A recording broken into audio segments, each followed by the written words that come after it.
Alrighty, so this might be the shortest review I'm done all season, as I only have to look at 4 games in this review. And notice I said 4 instead of 6 because one, I already did the review of El Trafico at the Rose Bowl on 4th of July because that game was just so monumentous that there's no way I cannot make that video in just a single video. And two, originally I was gonna review the remaining 5 games, but one of the game actually was suspended halfway through because of Mother Nature. And I'll tell you what, Mother Nature just does not seems like been a friend of the Colorado Rapids. I mean, a lot of things has gone wrong with the Rapids this season, and it seems like Mother Nature is one of them because this is now the second time this season their game has been suspended to a later date, and that now not only they're going to have to play the remaining half of the game against the Portland Timbers, they still have that game a couple of weeks ago. I forgot who they play, but that game never kicked off because there was like a really long weather delay, and eventually at 11:30 they basically pulled the plug and say, yeah, we're gonna have to play that in another day. But that being said, let us actually look at these games, and we start off with the first one between Inter Miami versus the Columbus Crew. And hey, in these 4th of July games, there were definitely some fireworks, and this was one of those games where for Columbus they will be feeling very frustrated coming out of this one. I mean, we talk about the Crew. This is not a team that does well on the road, but you're facing against a Miami team that is dead last in the standings, and that pretty much this might be one of the most winnable game on the road for the Crew, and they don't get it.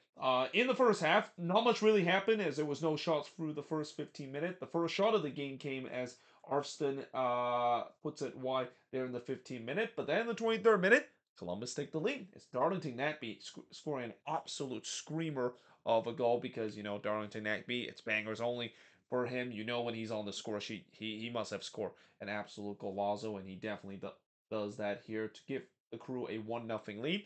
Matan tried to double that lead, but he puts it wide from close. And I thought the Crew were not afraid to fire away from long range. And by the way, the Matan shot, it wasn't actually from close range. It actually was from long range there. And that, yeah, they were bombing away from long range. They're trying to make it 2-0. Though Taylor did have the first chance for Miami. In fact, the first shot for Miami in the 35th minute, but it goes high there. And then Fossey had a shot that was saved by Calendar, but Calendar kind of made a mistake here. He basically spilled the stave, and Farsi had a tapped in to the empty net, but unfortunately, his tapped in was clear off the line there. So very unfortunate there from Farsi to not score a goal and give Columbus the 2-0 lead. And we do head to halftime with the Crew only leading 1-0, and that would turns out to come back to bite them because in the second half, in the 57th minute, Miami ties the game up. It's Leo Campana scoring from Taylor to tie the game up at 1 apiece. It came off of a set piece and came off a corner. It was not great defending whatsoever for Columbus. I mean, you cannot let Leo Campana outjump you and have that much space in the box there. He's going to punish you every time. So, yeah, that ties the game up at 1 apiece. Zariam looked for the answer, but he puts it wide from close range as I thought Columbus was pressing back and looked for the lead back. And they do. In the 69th minute, it's Christian Ramirez. He scored from Cucho here to give the Crew a 2-1 lead. Always love to see Superman scoring again for the Crew in this one. But in the 72nd minute, Taylor did look for a response for Miami, but he puts it high from long range before Zariam would hit one that was tipped over by Calendar in the 79th minute. Aurora then puts it wide from close in the 83rd, and then Cucho puts it high from long range. So there was definitely some chances for both of these teams, and definitely chances for Columbus to put this game away too. And how many times we said that when you don't put away your opponent, yeah, it's gonna come back to haunt you, and it haunt Columbus back again here. As in the 90th minute, it's Joseph Martinez scoring from Campana and Fry to tie the game up at 2 apiece. I mean, Columbus, it seems like the old habits is back with the way that last year they were like the Kings in terms of conceding late goals, and it's like their Achilles heel. And here we go again with them conceding a late goal here to drop points. Then Ascona would hit one right to Schulte in the 5th minute stoppage time as Miami was actually trying to steal this one. Like they were trying to press to get the win, but in the end, it ends in a 2-2 draw. And the shots in this one, 9 shots compared to 13 that Columbus had, 4 shots on goal compared to 5 that Miami has, 2 shots off target compared to 7 that the Crew has. Both teams had 2 shots that was blocked, and possession-wise, 61% possession compared to 39% possession that the Crew has in this one. And overall, I don't think either of these teams would be happy. As I mentioned for the Crew, it's another game where they give up a late goal. It seems like old habits is still with this crew team giving up late goals in a very winnable game on the road. And for Miami, yes, it's not a loss, but their winless run is now at 8 games, or actually not at 8 games. Their winless run is actually now at 9 games, and that I know they're basically waiting for Messi to come into the league and all his former teammate to basically join this team and turn Inter Miami look like Barcelona back in 2015. But still, they need points, and this is a game that I thought they played well in this game at times, but again, unable to get all 3 points and snap out of this 9 game winless run, which I believe this is probably the longest winless run that Inter Miami has had in their franchise history. But moving on, in terms of the next match, is Orlando versus Toronto FC, and this is probably one of the most one-sided game we have seen this season. And honestly, for TFC, I talk about a couple of teams that maybe look like they are dooming in gloom, and it seems like their season is done. TFC probably is one of those teams because not even having a new interim head coach has created a boost for them. As yeah, just it feels like things are gone even worse once Bob Bradley was fired from this team. But in the first half, 7 minutes in, the first shot of the game, C. Pereira hits it high despite he had an empty net to shoot. Yeah, that's one that Maurizio Pereira would like to have back there. I mean, an empty net there, he's got to put that one on target.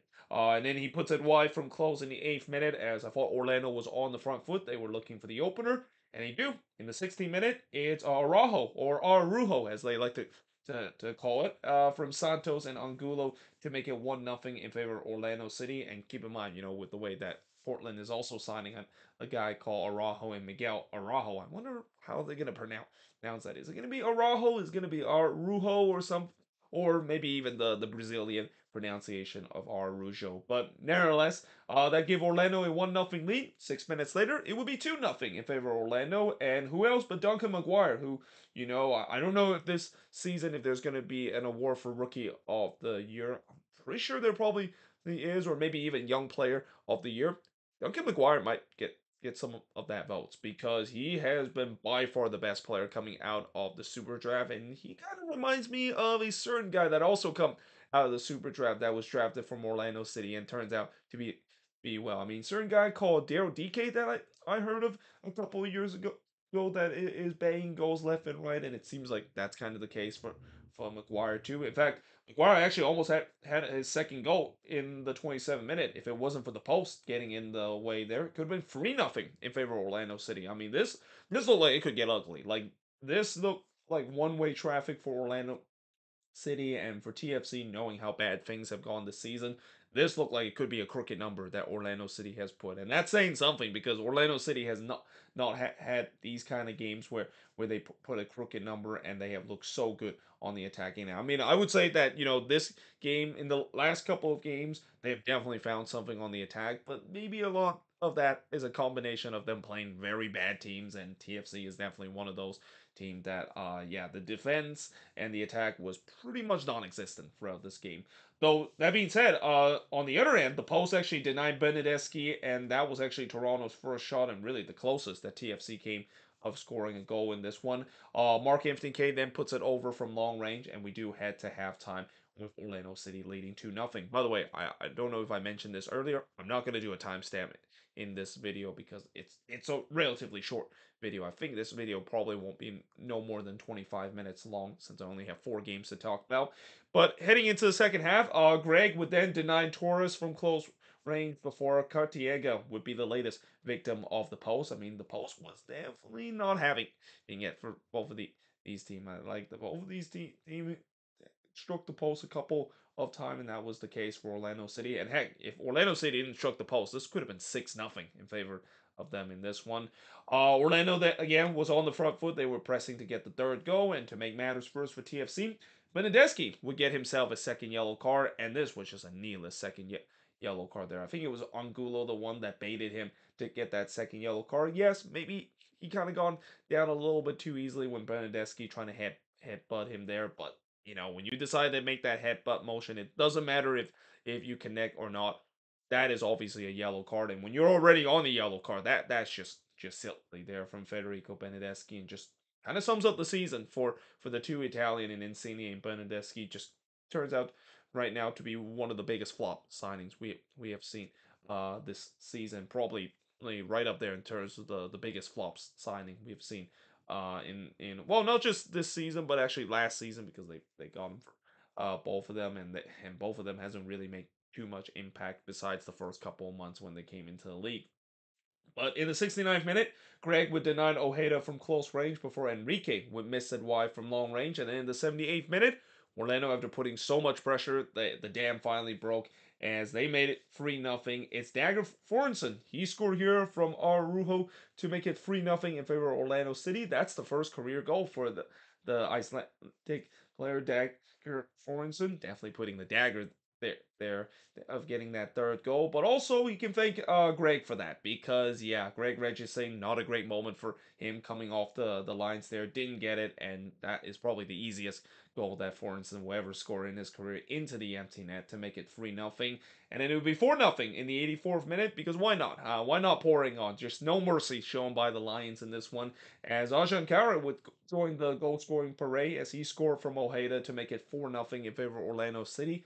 And that's the final score of this game. Shots in this one: 18 shots committed, 6 that TFC had, 9 shots on goal committed, none that TFC had, 4 shots off target committed, 5 that Orlando City has, 4 shots that was blocked committed, 2 that Toronto has, and possession wise, 60% possession compared to 40% possession that TFC has in this game. And yeah, like I said, ugly game. One of the ugliest game we've seen, and one of the more one-sided game we've seen in the league this year. And if you're Orlando, again, these last couple of games, there has to be a lot of encouragement. The attack, of course, has done well, and I know a part of that has to do with them playing bad teams. But hey, you take it what you needed to do. Like when your team is struggling to score goals, even if you face bad team and you find something, that can be used as a momentum changer. And I think that maybe is the case for this Orlando City side. Maybe things are starting to turn around on this attack. But as I said, for TFC, again, between them and probably the Colorado Rapids in the Western Conference, those are two teams that I think they're clearly done. Like they're basically in see you next season mode. They're definitely not going to be making the playoffs this year. But that being said, moving on in the next one, and this is probably the most surprising result of these Fourth of July game. I mean, I know some people say the Galaxy beating LAFC is a surprising result, but it's El Trafico. I mean, in El Trafico, anything can happen. It's almost like a toss up. But I would say this is kind of the more surprising result, because Dallas has been very good this season at home. They dropped this Fourth of July game against DC United, as DC was able to walk away with a 1-0 win. Early on, Kamungo would puts it wide from long range before Cirillo would puts it high from long range, and early on it kind of got according to script. Dallas was on the front foot early. They were pressing to get the opening goal, and then Bono would rob Kamungo as he was in on goal there. Alex Bono, of course, making his first start in this one for DC, and Kamungo, we know he has definitely had a lot of confidence after scoring in the last game against Dallas, and he was pretty unlucky in this one not to get another goal. But the game I thought started kind of became stale, and neither of these teams really did much on the attack. And the final third ball wasn't really good for both of these teams. Though Assad did hit one high from the free kick in the 40th minute, and yes, Yamil Assad is actually a DC United player. I mean, I know he hasn't played a lot, if any, getting any minutes for DC, but he actually made his appearance in this one, and that just kind of mind you that in the year 2023, Yamil Assad is still a player in MLS and playing for DC United. I think this is what his second or third stint with DC. It seems like he's been bouncing back and forth in terms of every time he get transferred to somewhere else, he somehow finds his way back with this DC team. But we do head to halftime with the score scoreless in the second half. Fletcher would puts one right to pass before Funtas would puts it high from long range. I thought DC started the second half the better team. They were looking to try to get the opener. Though Obrian would heads it wide from close range before in the 73rd minute.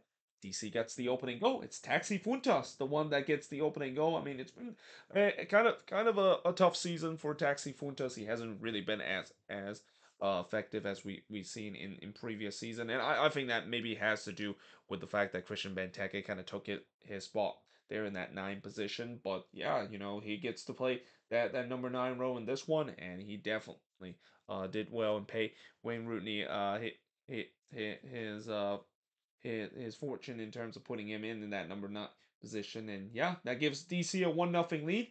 Legit did look for a response for Dallas, but he puts it high before Ibiaga would puts it wide on the header in the 87th minute. And then Obrian would puts it high from close range in the 89th minute as Dallas was pressing hard for the equalizer. But the question is, can they find their finishing? Because, their finishing up to this point was pretty poor. And it also kind of feel like DC was hanging on for dear life. It feels like they were doing what you should be doing on the road, which is just completely sit back and bunker and pray that you can hold on to the lead there.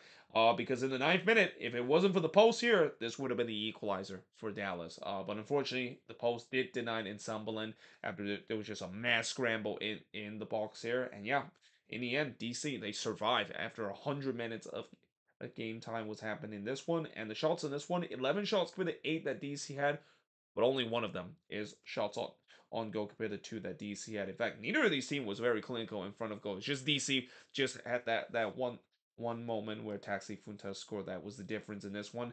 9 shots off target for the three that DC had. 1 shot that was blocked for the three that DC had. And possession-wise, 47% possession compared to 53% possession that DC has in this game. And again, for Dallas, very frustrating. I mean, I know this season, the attack is definitely not been there because most of their key attackers are still injured, but still, this is a game that if they were a little bit better in terms of finishing, not only they could have got a point out of this game, but they probably would have won this game against DC United. But it was just not meant to be.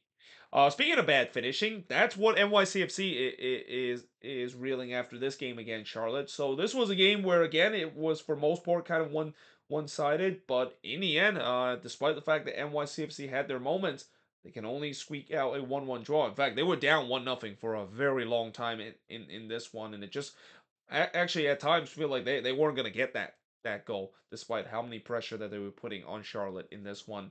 Early on, though, Charlotte actually had the first opportunity as Capetti, which struck the post on the near post. That would actually turns out to be one of only 3 shots that Charlotte would get in this one. And then after that, Kalina would deny Magno from close before Magno hits one right to Kalina, and then Morales would puts one close range as NYCFC was pushing for the opener with some sustained pressure early on, but instead it's Charlotte the one that gets the goal. It's Mackenzie Gaines definitely scoring an absolute banger and probably challenging Darlington Nagbe in terms of the goal of the week contention for these 4th of July game. But he scored here to give Charlotte a 1-0 lead. Again, completely against the run of play because up to this point I thought NYCFC. I mean, besides the Capetti shot that hits the post, I thought NYCFC was the better team in the first 15 minutes. But yeah, they were down 1-0.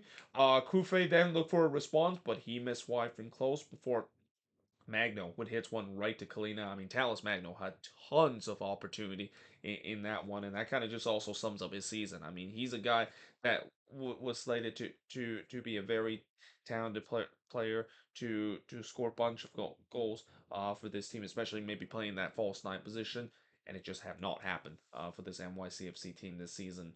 But we go to halftime with Charlotte leading 1-0 in the second half. Cheno would head it wide from the corner before Magno would hit one that was actually spilled by Kalina, but he was not punished there. Once again, NYCFC was pushing for the equalizer, but the question is, can they find that clinical finishing, which was lacking up to this point? Arfield then actually went beast mode here. So Scott Arfield, of course, um, making his debut for Charlotte in this game, and he almost scored just 4 minutes in as he went beast mode here, but unfortunately was broken up. I mean, imagine if he scored that one. I mean, that would be one of the better debut and one of the better entrants making yourself an introduction to your new team there, but it didn't happen there. In the 62nd minute, Pellegrini with fires it high in the near post. Before in the 66th minute, it's NYCFC the turn that gets introduced by the post or get victimized by the post there, as this time it would deny Pereira in the near post, and then he puts it high from close range in the 70th minute, and you just kind of had a feeling, is this one of these days for NYCFC? They have had boatloads of chances, but it's been either posts or just bad finishing that is kind of the reason why they can't score in this one. And I even wrote, it feels like they were getting blue ball with the way that they just could not find that finishing, and just kind of sums up this season in general. Seagull then heads it wide from close range, but then in the 82nd minute, They finally got their goal. It's Brian Crufe scoring from Keaton Parks to tie the game up at one apiece. That's the second goal for Brian Crufe for NYCFC. And then Pereira would puts it high on the free kick as NYCFC was pushing for the winner because yes, you got the equalizer, but you definitely want to get yourself the winner after being pretty dominant ever since the ever since when Charlotte got that opening goal. And then Pereira would miss Hyde again from close range. So Gabby Pereira, another player that had a lot of chances in this one, couldn't bury one. And in the end, it ends in a 1-1 draw in this one. And the shots just tells you how NYCFC will be feeling very frustrating that they only got a point out of this one. 21 shots compared to just 3 that Charlotte has. 2 shots on goal compared to 5 that NYCFC had. 11 shots on goal compared to 1 that Charlotte has. 5 shots on block compared to none that Charlotte has. And possession-wise, 58% possession compared to 42% possession that Charlotte has in this game. And like I said, for NYCFC, if their finishing was just a little bit better in this one, they could have got all 3 points in this one. But again, that's just kind of how it is. When you have teams that have struggled to score this season, even when you put on a clinic in the attacking end and you're able to create numerous chances, it just hasn't happened. And I know that for sure. As a Minnesota United fan, I know how that kind of is the case for the Loons too, where they put up just a crazy amount of shots, but finishing isn't there because nobody on this team have any confidence in terms of scoring goals, and that just kind of feels like is the case for this NYCFC team right now. But there you have it. That is pretty much it in terms of this review. Like I said, it's a relatively quick review. It's only like 21 minutes as I'm looking at the record time. But as always, let me know in the comments below what do you think of these 4 games. Yeah, hope you guys enjoyed this video. If you do, make sure you guys hit a like, smash the subscribe button, and yeah, I of course will see you guys next time.